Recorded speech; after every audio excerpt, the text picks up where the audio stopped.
I want to be clear from the start, this isn't some fictional tale I cooked up. This is a true story, and it's the hardest thing I've ever had to live through, even harder than losing my wife. The mahogany table at Jeffrey's, polished to a mirror shine, reflected the faces of the three men who were supposed to be my brothers. Marcus raised his crystal glass, the vintage Bordeaux shimmering like liquid ruby under the soft light, and with a smile that never quite reached his eyes, he slid the leather-bound folio across the table and destroyed my life. "To your legacy, Arthur," he said, his voice a smooth, practiced balm of deceit. "May it finally be put to rest." It wasn't a tribute, it was a tombstone.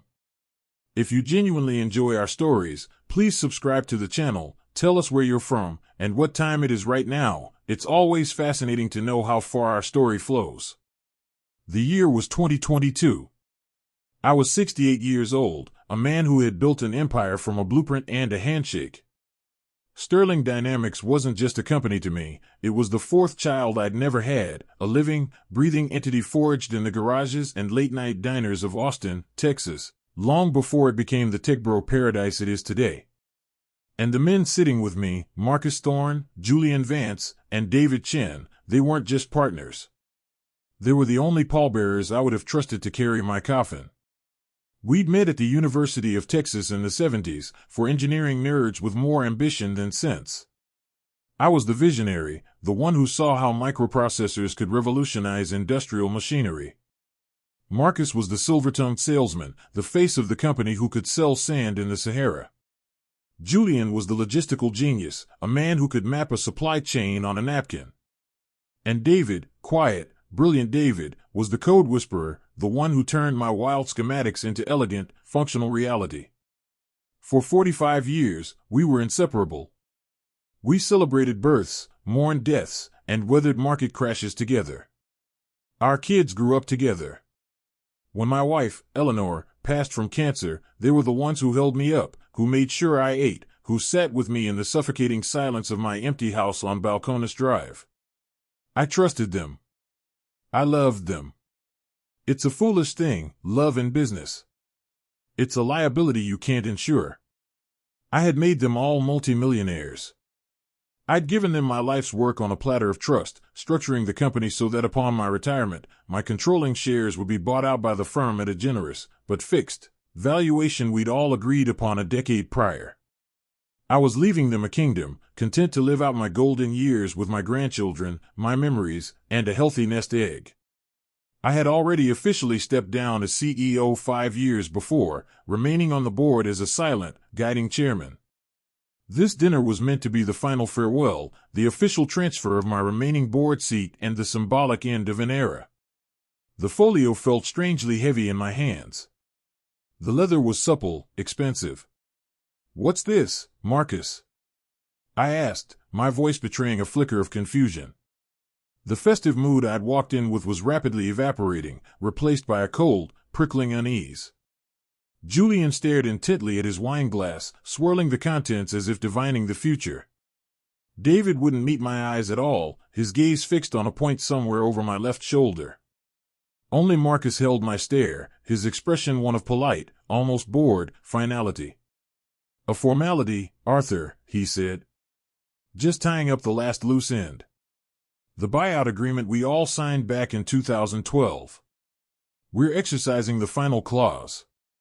I opened the folio.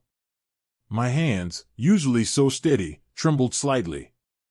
Inside wasn't a commemorative plaque or a book of fond memories. It was a single, densely typed document, flagged with a yellow sticky note pointing to a paragraph buried deep in the legalese, Article 17, Section B, Subsection 4. My eyes scanned the words, but my brain couldn't process them.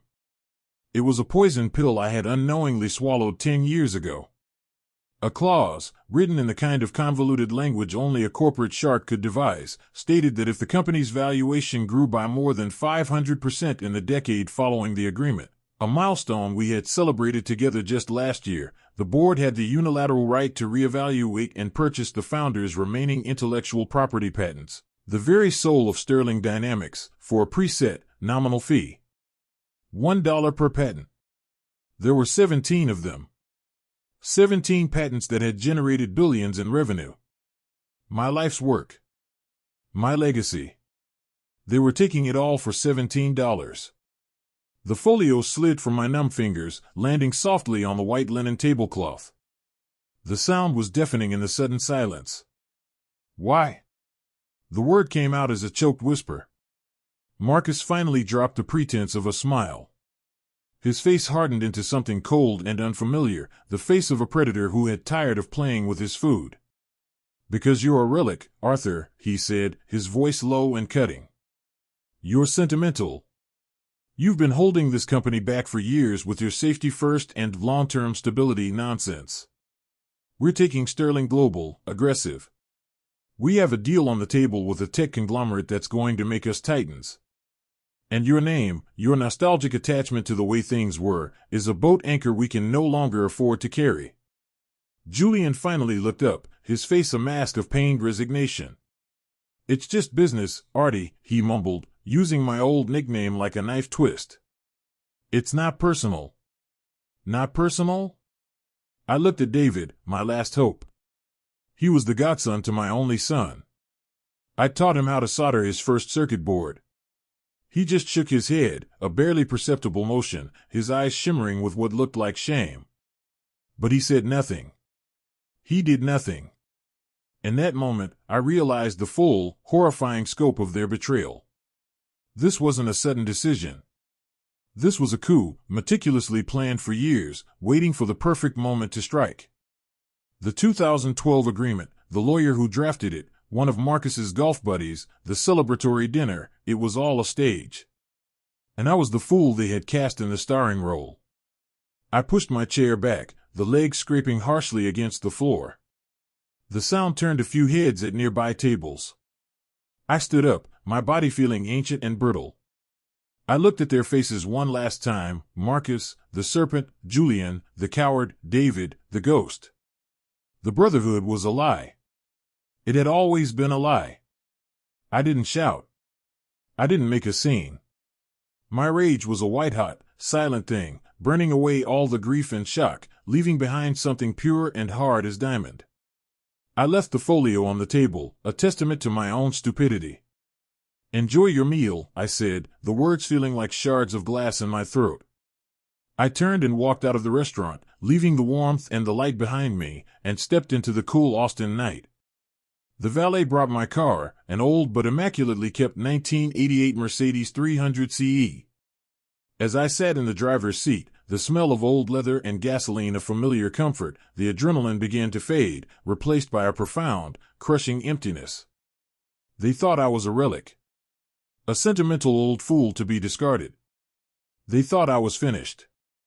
Driving home through the winding hills west of the city, the lights of the skyline I had helped build twinkling in my rearview mirror, I let the tears come. Not for the money, not even for the company. But for the loss of 45 years of a life I thought I had shared with brothers. By the time I pulled into my driveway, the tears were gone. The emptiness was still there, but it was changing. It was filling up with a cold, clear purpose. They had buried Arthur Sterling tonight. They had no idea who they had just resurrected. The first few days were a blur of disbelief and a grief so profound it felt like a physical weight on my chest. I wandered through my house, a place once filled with the echoes of Eleanor's laughter and the scuff marks of our son growing up, but now it was just a silent, cavernous museum of a life that no longer felt real. I'd pick up photographs from the mantelpiece, a grinning foursome on a fishing boat in Port Aransas, a formal portrait at the governor's mansion, a candid shot of us huddled over a circuit board in my garage. Every memory was now tainted, every smile a lie. My son, Robert, a successful surgeon in Houston, called every day. He was incandescent with rage. Sue them, Dad. We'll hire the best lawyers in Texas. We'll drag them through hell. I appreciated his fire, but I knew it was more complex than that. I had signed the document. Marcus was meticulous. Their corporate counsel would have vetted that clause from every conceivable angle. A protracted legal battle would drain my resources, tarnish my name in the press, and ultimately, I would lose. They would paint me as a disgruntled founder, bitter about his obsolescence. The public narrative would be theirs to control. On the fifth day, a courier delivered a cashier's check for my remaining shares and a check for $17. Taped to the envelope was a small, white note card. On it, in Marcus's elegant, looping script, were 2 words, business, not personal. The sheer, unadulterated arrogance of it was what finally broke through the fog of my sorrow. It wasn't just a betrayal, it was a humiliation. They weren't just taking my company, they were mocking me, gloating. They saw me as utterly powerless, a toothless old lion they could kick on their way out of the den. That night, I didn't sleep. I sat in my study, the 2 checks on the desk in front of me, and I thought. I thought about every deal we ever made, every late-night argument, every handshake, every promise. I started to see a pattern, a shadow history I had been too blind with affection to notice. Marcus's casual exaggerations to clients. Julian's corner-cutting on material suppliers.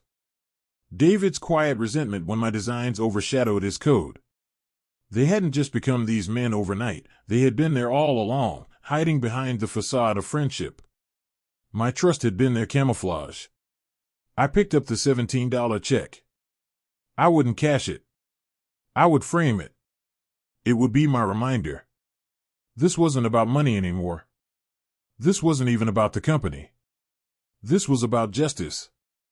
The kind of justice that doesn't happen in a courtroom. I was 68 years old. My hands were spotted with age, and my knees ached when it rained. They saw an old man. They were about to learn that the deadliest predators are the ones who have learned to wait. My first call wasn't to a lawyer. It was to a man I hadn't spoken to in 15 years, a name I kept in a physical address book, not on any computer or phone. His name was Leo, and he was a forensic accountant. But calling Leo a simple accountant was like calling a shark a fish. He was a bloodhound who didn't just find needles in haystacks, he found the farmer who put it there and why. I had used him once, decades ago, to discreetly investigate a potential acquisition target. He uncovered a fraud scheme so intricate and deep it would have bankrupted us.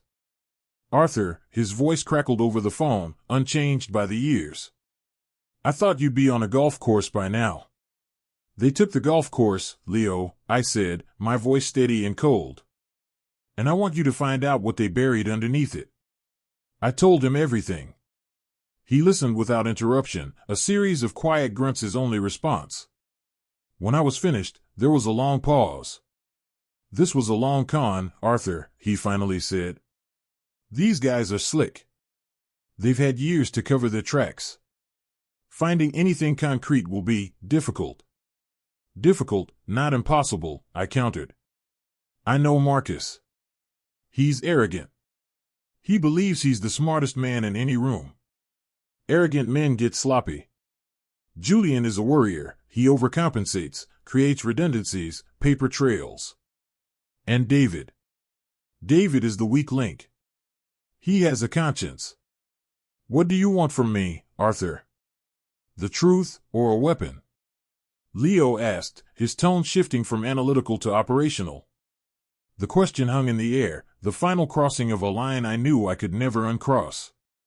They left me with $17, Leo, I said. I want you to find the weapon that's worth the other $4 billion. Leo set up shop in my guest house, a small, discreet building separated from the main house by a sprawling live oak and a stone path. Within 48 hours, it was transformed into a command center. He brought in 2 young analysts, kids who looked like they should be at a gaming convention but whose fingers flew across keyboards with terrifying speed. They were building what Leo called a digital ghost of Sterling Dynamics, a parallel reconstruction of the company's financial life, built from publicly available data, SEC filings, and shareholder reports. It was a painstaking, tedious process, like building a battleship in a bottle. While they worked, my role was to be the grieving, broken founder. I played the part to perfection.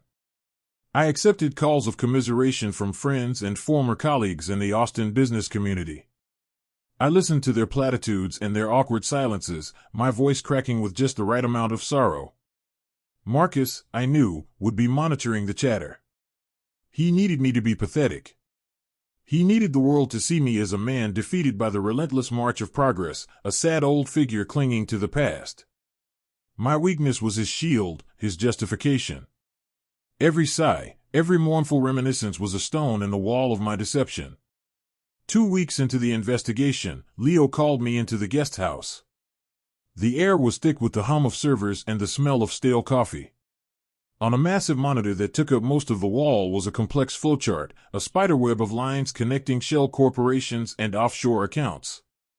"We found something," Leo said, pointing to a box labeled Apex Holdings LLC. "It's a holding company registered in Delaware. Standard stuff for tax mitigation. Sterling Dynamics pays them a hefty consulting fee every quarter." My heart hammered in my chest.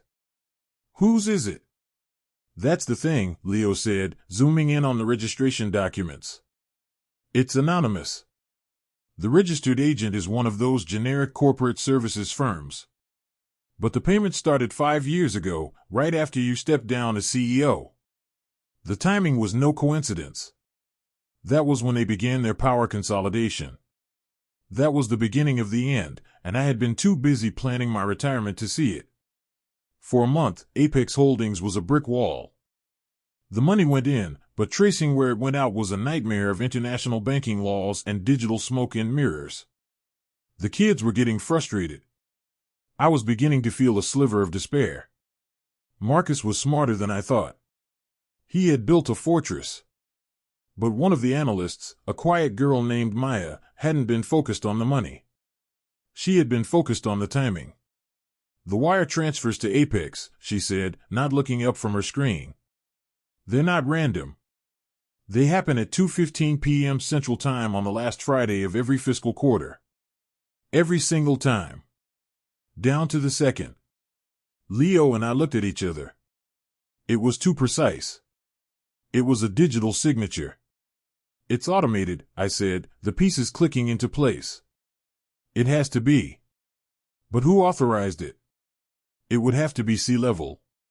"CFO," Leo stated. "That's Julian's domain.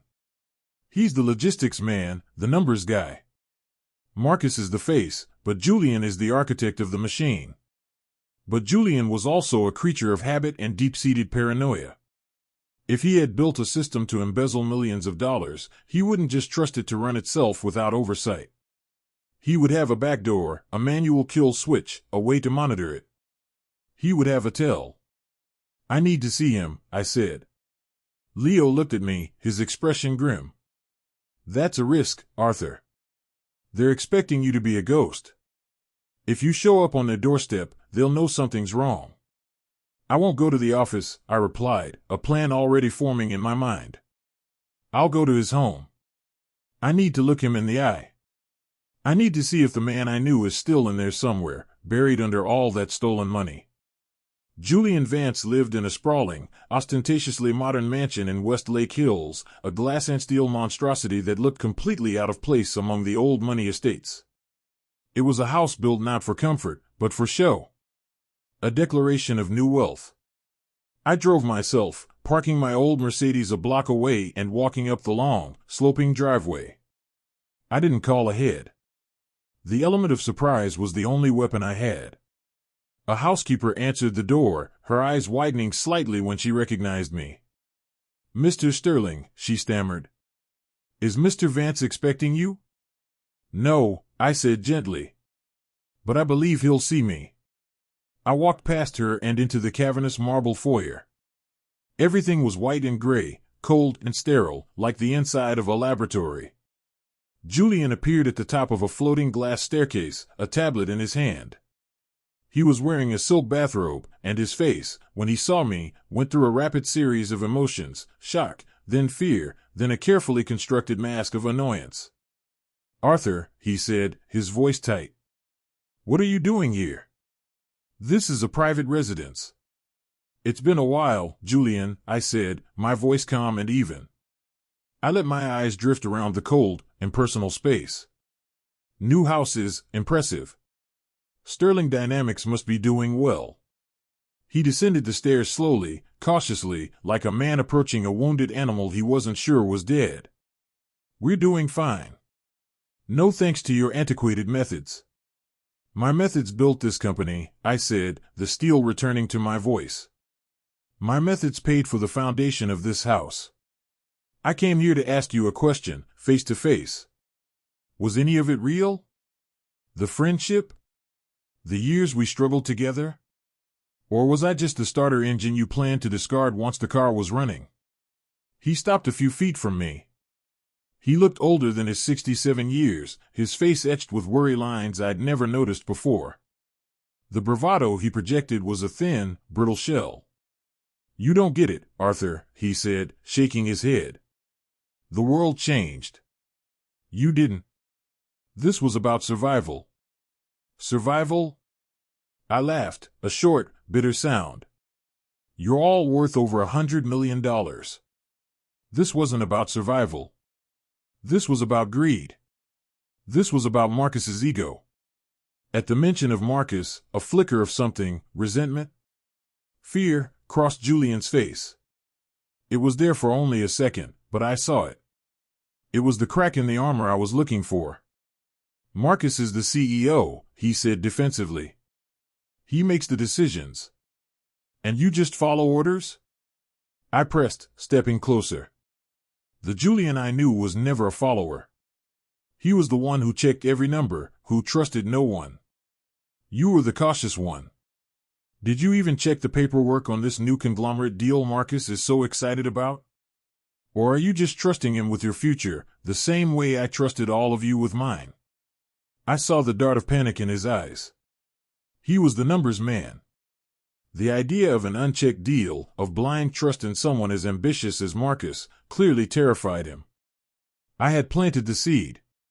I had reminded him of who he was, a man who trusted spreadsheets, not smiles. You need to leave, Arthur, he said, his voice strained.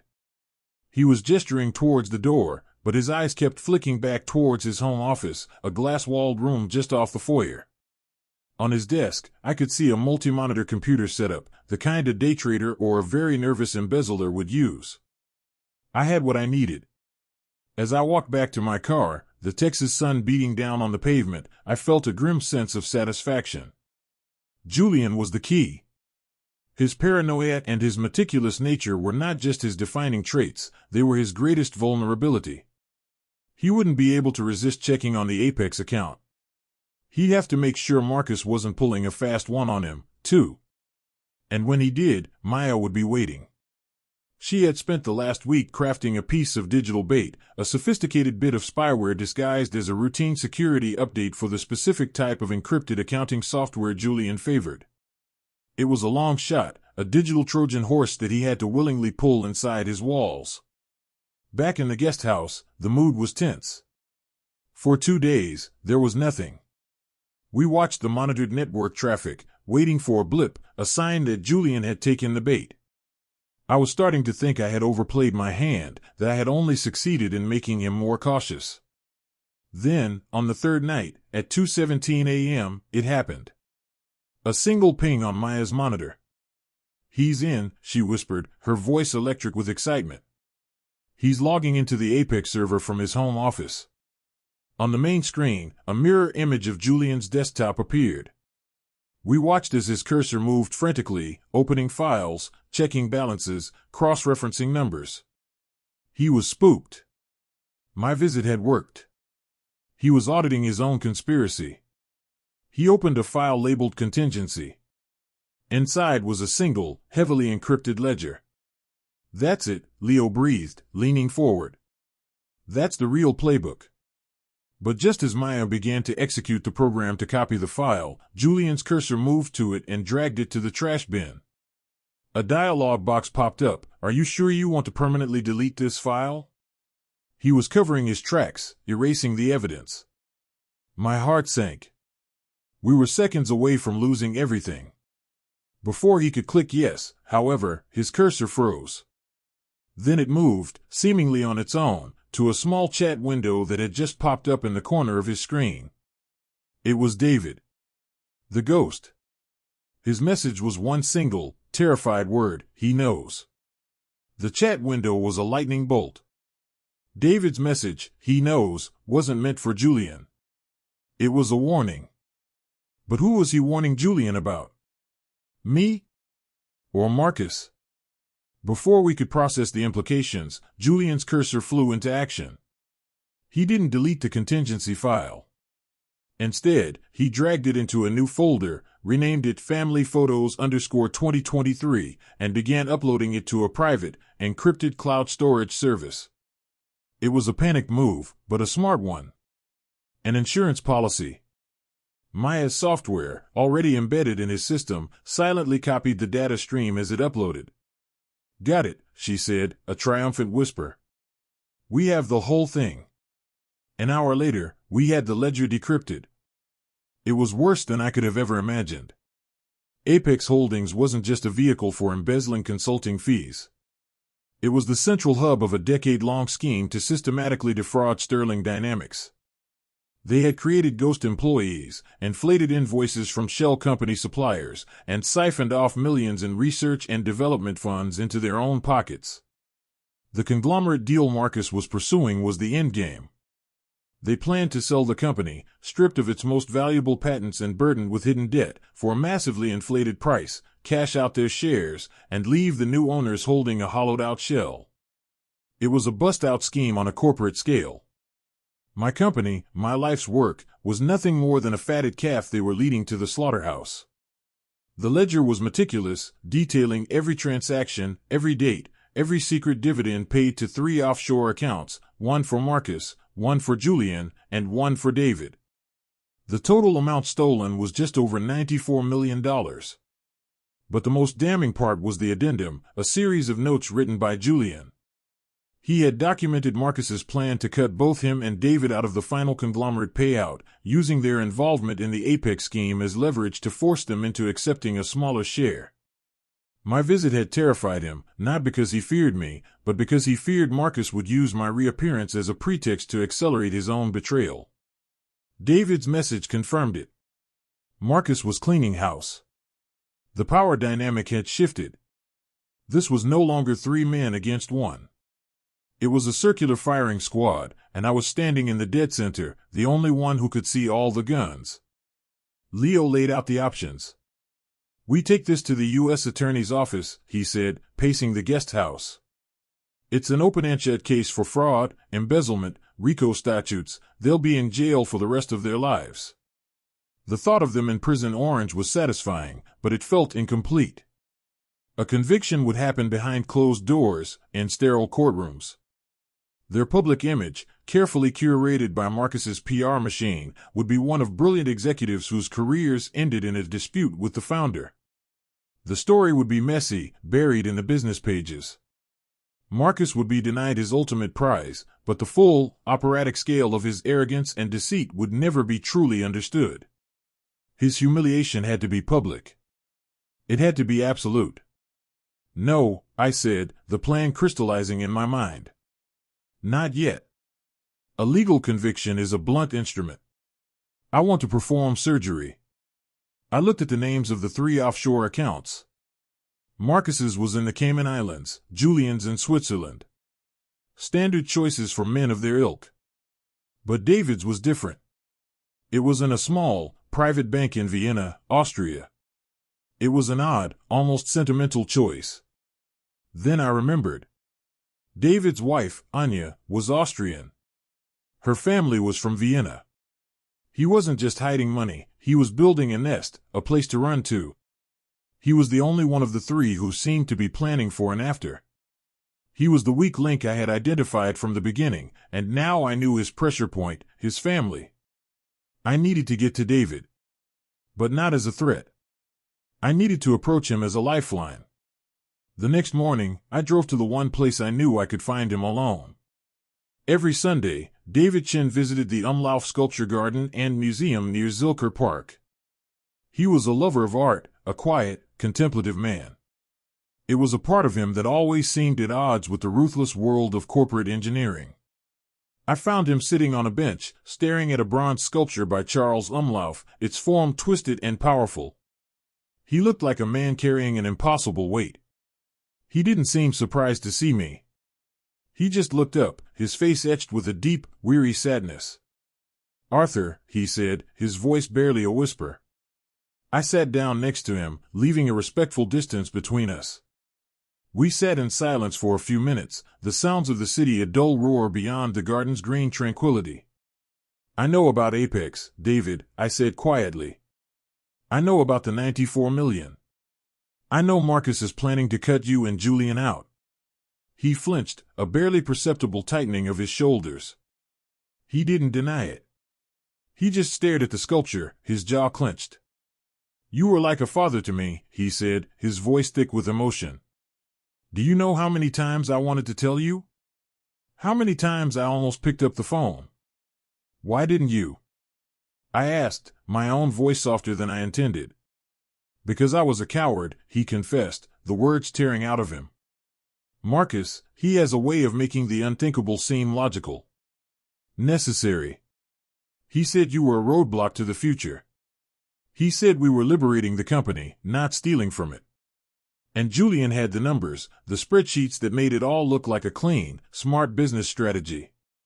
I wrote the code to make it work. And every line of it felt like a betrayal. He finally turned to look at me, his eyes pleading. It's too late now. The conglomerate deal closes in 2 weeks. He's got us trapped. If we talk, we go to prison. If we don't, we get a pittance and he walks away with $1 billion. There's a third option, I said, leaning forward. You help me, and I help you. He looked at me, confused. Help you how? It's over. It's not over, I said, my voice hardening with resolve. I have a copy of Julian's entire ledger. I have everything I need to send you all to a federal penitentiary for 20 years. But a long, messy trial isn't what I want. What I want is to see Marcus Thorne's empire turn to dust in his hands, in front of the whole world. And you're going to help me do it. How? He asked, a flicker of hope in his eyes. The conglomerate deal, I explained. It's being managed through a secure data room, right? All the due diligence, the financials, the contracts?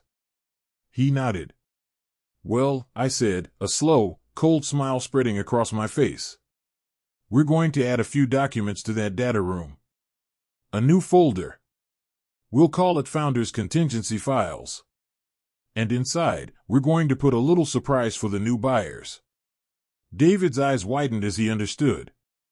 Sabotaging the deal from the inside. They'll sue us into oblivion, he whispered, the fear returning. They won't sue you, I said, my voice dropping to a conspiratorial hush. Because you're going to be the whistleblower. You're going to come to me, the aggrieved founder, with evidence of a massive fraud. You will cooperate fully with my legal team. In exchange, I will make sure the prosecutors know that your cooperation was essential in bringing down the real mastermind, Marcus Thorne. You'll still have to pay back the money. You'll face consequences. But you won't be in a cell next to him. You'll get to see your wife and kids again. I let the offer hang in the air. It was a deal with the devil, but I was the only devil offering him a way out of a hell far worse. I stood up to leave. You have 24 hours to decide, David. My lawyers are drafting the immunity request. Either you sign it, or your name is at the top of the indictment I'm sending to the U.S. attorney. I walked away without looking back, leaving him alone with the silent, twisted bronze and the weight of his choice. The war wasn't just about spreadsheets and shell companies anymore. I was now moving the human pieces on the board, using their own fear and guilt as my weapons. Marcus thought he was a titan of industry. He had no idea he was just a king in a castle of cards, and I was about to introduce a hurricane. David called me 19 hours later. His voice was shaky, but resolute. I'm in, he said. The next phase of the plan moved with lightning speed. David, using his sea-level access, created a secure portal for my team. Under the cover of night, working from the guest house, Maya and Leo's analysts began their digital assault. It wasn't a hack, it was a carefully orchestrated injection of truth into a system built on lies. They uploaded the entire Apex ledger, Julian's damning notes, and a meticulously crafted summary of the fraud, complete with a timeline and evidence trail. They packaged it all into a folder labeled Internal Audit, for board review only, and placed it deep within the due diligence data room, where the conglomerate's legal team was guaranteed to find it during their final review. The file was a ticking time bomb, set to explode the moment they opened it. But simply blowing up the deal wasn't enough. That would be messy, allowing Marcus to spin a narrative of a hostile negotiation or a founder's sabotage. The destruction had to be surgical, and it had to be public.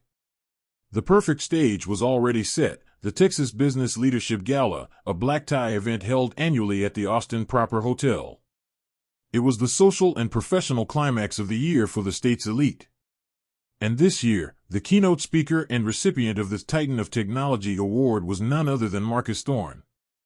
It was to be his coronation, the night he would unofficially announce the multi-billion-dollar acquisition of Sterling Dynamics and cement his place as a legend. He would be at his most arrogant, his most untouchable. He would be perfectly positioned for the fall. My weapon of choice was not digital, but analog. I reached out to a woman named Sarah Jensen, a journalist for the Wall Street Journal. She was a bulldog, a Pulitzer finalist known for her deep-dive investigative pieces that had toppled more than one corrupt CEO. I had been a confidential source for her on a story years ago, and we had developed a mutual, if distant, respect. I met her for coffee at a quiet corner table at Joe's on South Congress. I laid out the entire story, providing her with a read-only, encrypted link to the evidence. I gave her everything, holding nothing back, including David's role as the whistleblower. Her eyes, sharp and intelligent, widened as she scrolled through the files on her tablet. She was silent for a long time. "This is staggering," she finally said. "This is one of the biggest corporate fraud cases I've ever seen. And he's getting an award for it?" "He's giving the keynote address in 5 days," I confirmed. "The deal is set to be announced the following Monday. You have an exclusive, Sarah. But on one condition." She raised an eyebrow. "I don't agree to conditions, Arthur." "You'll agree to this one," I said. "You can't publish a single word until I give you the signal. I want the story to break online at exactly 9:15 p.m. Central Time on Saturday night. Not a minute before, not a minute after." In the middle of his speech, she realized, a slow, predatory smile spreading across her face. "You don't just want to expose him. You want to crucify him." "He called me a relic," I said, my voice devoid of emotion. "I want him to understand that some things, like honor and integrity, are timeless. And that hell hath no fury like a patient man." The days leading up to the gala were the most nerve-wracking of my life. I was a general who had arranged all his pieces on the battlefield and could do nothing but wait for the first shot to be fired. Leo's team monitored the data room. On Thursday afternoon, 2 days before the gala, we saw the activity we were waiting for. A log file showed that multiple users from the conglomerate's legal department had accessed and downloaded the internal audit folder. The bomb was armed. The fuse was lit. A flurry of encrypted, high-priority communications began flying between the conglomerate's headquarters in New York and their Austin office. The deal was dead. But Marcus didn't know it yet. The conglomerate, not wanting to trigger a massive stock panic or SEC inquiry before they understood the full scope of the disaster, was keeping silent. They were maneuvering to quietly kill the deal, leaving Marcus blissfully unaware that the kingdom he was about to celebrate had already been condemned. On the night of the gala, I didn't attend. My presence would have been a distraction. Instead, I sat in the command center of my guest house with Leo and his team. We had a live feed of the event from a local news crew. I watched as Marcus, Julian, and their wives worked the room, basked in the adulation of their peers. Marcus was a portrait of smug success in his custom tuxedo, a broad, confident smile plastered on his face. Julian looked less comfortable, his eyes constantly scanning the crowd, a sheen of nervous sweat on his upper lip. David was not there. He had, on my instruction, taken his family and flown to Houston, citing a sudden family emergency. He was safely out of the blast radius. At 9 p.m., Marcus took the stage to a thunderous ovation. The ballroom at the Austin Proper was packed, a sea of tuxedos and evening gowns hanging on his every word. He began his speech, his rich baritone filling the room. It was a masterpiece of self-aggrandizement, masked as a humble reflection on innovation and leadership. He spoke of vision, disruption, and the courage to move beyond the sentimental traditions of the past. Every word was a veiled insult to me, a public justification for his coup. I watched the screen, my hand hovering over my phone, which was open to a single text message addressed to Sarah Jensen. The message contained only one word, now. As the clock on the screen ticked to 9:14 p.m., Marcus was nearing his crescendo. "And so, while I cannot share the full details tonight," he said, leaning into the microphone with a conspiratorial grin, "I can say that Sterling Dynamics is on the cusp of a new chapter, a transformation that will solidify its place as a global leader for the next 50 years. He paused for effect, letting the audience buzz with anticipation. At 9:15 p.m., as he opened his mouth to deliver his final, triumphant line, my thumb pressed send. Across the ballroom, a subtle change began. The glow of Marcus's spotlight was suddenly competing with hundreds of smaller glows as phones, set to receive news alerts, began to light up one by one. A murmur rippled through the crowd. It started at the back, where the junior executives and press sat, and moved forward like a wave. Heads went down, eyes fixed on screens. The applause that Marcus was expecting died in the air. His smile faltered. He looked out at the sea of illuminated faces, a sudden confusion clouding his features. In the front row, Julian's wife was showing him her phone, her face pale with horror. Julian looked at the screen, and the color drained from his own face. He looked up at Marcus on the stage, his expression one of pure, unadulterated terror. The headline, I knew, would read, Titan of Deceit, Sterling Dynamics CEO Marcus Thorne at center of $94 million fraud, SEC probe imminent. The online article would contain the ledger, the shell companies, the offshore accounts, everything. Marcus sensed the shift. The power, the adoration, the godlike control he had felt just moments before, was gone, replaced by a confused, hostile silence. Is there something wrong? He stammered into the microphone, his voice suddenly small and weak. A man in the front row, the CEO of a major Austin bank, stood up and simply stared at him with an expression of utter contempt before turning and walking out. He was followed by another, then another. The room began to empty in a silent, orderly, and damning exodus.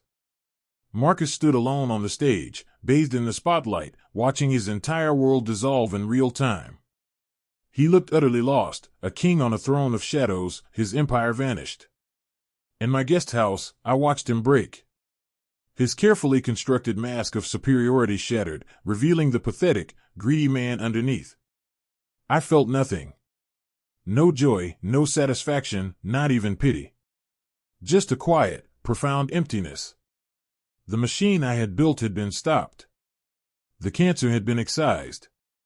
I turned off the monitor. Leo looked over at me. It's done, Arthur. No, I said, standing up and walking to the window, looking out at the lights of the city. It's not done yet. There's one more thing to do. The next morning, I drove to the federal courthouse on West 8th Street. My lawyers were meeting with the U.S. attorney, formally submitting David's evidence and testimony. As I arrived, I saw them. Marcus and Julian, looking haggard and broken in wrinkled tuxedos, were walking down the courthouse steps, surrounded by a swarm of reporters shouting questions. Their lawyers were trying to hustle them into black cars. Just as Marcus was about to duck into his car, he saw me. I was standing across the street, watching. Our eyes met across the divide of flashing cameras and shouting journalists. All the rage, the arrogance, was gone. His face was a hollow mask of despair. He knew, in that instant, who had done this to him. He knew that the relic he had discarded had dismantled his entire world without ever raising his voice. He understood, finally, that he hadn't been defeated by a better business plan or a corporate raider. He had been undone by a ghost. And then they were gone, swallowed by the tinted windows of their cars, on their way to becoming a permanent footnote in the annals of corporate greed. I never spoke to any of them again. Julian and Marcus took plea deals, turning on each other in a desperate attempt to reduce their sentences. They both received hefty prison terms and were financially ruined, forced to pay back every stolen cent. David, true to my word, received a lighter sentence of probation and community service for his cooperation. He lost his fortune, his career, and the respect of everyone he knew, but he kept his freedom. As for Sterling Dynamics, it was saved. With the fraudulent leadership expunged, I was asked by the board to return as interim chairman to stabilize the company. We canceled the conglomerate deal and instead, I guided the company through a restructuring, promoting from within, restoring the values I had instilled in it from the beginning. I didn't stay long. I was, after all, a relic. My time had passed. I left the company in the hands of a new generation, people who understood that a legacy is built on integrity, not just profit. Sometimes, late at night, I sit in my study and I look at the framed check on my wall. $17. It's a reminder that betrayal often comes with a price tag you can't comprehend until it's too late. They tried to buy my life's work for the price of a cheap lunch. In the end, they paid for it with everything they had. Revenge, they say, is a dish best served cold. They're wrong. It's a dish that's not meant to be eaten at all. You just serve it, and then you walk away. But the hunger, you find, never truly leaves you. There are nights I wake up from dreams where I'm back in that garage, the smell of solder in the air, laughing with 3 young men I thought were my brothers. Those are the hardest nights. The victory was total, my revenge absolute. My company was safe, my name was cleared, and the men who betrayed me were utterly destroyed. I had won. But as I stand here today, in the quiet of this big, empty house, I'm left with one, single, haunting question that echoes in the silence. What, exactly, did I win? I had my justice, I had my vengeance, but I had lost the only thing that ever truly mattered. The brotherhood was gone, and in its place was just a crater, a testament to a war fought and won, where the only real casualty was the man I used to be. Every empire, I've learned, is eventually reduced to a ruin. The end.